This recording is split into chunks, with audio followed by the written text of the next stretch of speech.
Today in a Brussels criminal court we heard that both Salah Abdeslam and Sofiane Harari could face up to 20 years in prison. They both could be charged with attempted murder and for being in possession of firearms.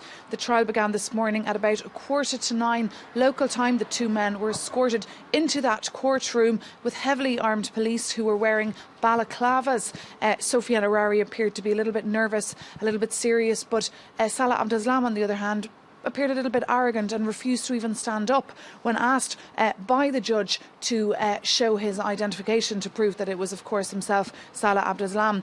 For the next 2 hours, we saw Sofiane Harari be questioned about an incident that took place here in Brussels back on the 15th of March 2016, when police from both France and Belgium were carrying out just a random police check, a raid in connection with the Paris attacks of November 2015, when they were met with fire over the next couple of hours. Mohamed Belkaid was neutralised by the police, and both Sofiane Harari and Salah Abdeslam managed to escape. But before they did, they fired some 8 shots with a Kalashnikov that was later found in a building near that address of Rue de Trice in the Forêt district of Brussels.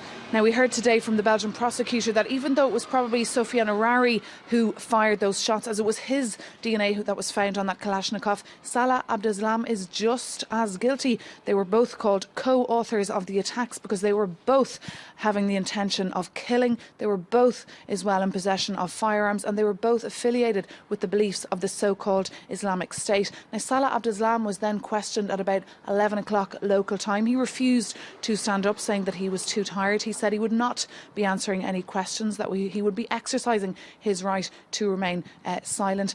And he also said that there was an attack on Muslim community, that they were never innocent until proven guilty, and that he would be placing all his faith in Allah and the Prophet Muhammad, and he would not be afraid of anyone in the room nor their allies. Now, due to that silence of Salah Abdeslam, tomorrow's hearing has been completely cancelled, and the trial will be adjourned at 8:45 this Thursday here in Brussels. We'll hear first from 2 victims' organisations and then from Sven Marie, who is the Belgian criminal lawyer who's representing Salah Abdeslam. He'll be spending a lot of his day tomorrow trying to speak to Salah Abdeslam and get some information out of him to prepare, of course, his defence that will be much anticipated in that courtroom in Belgium here this Thursday.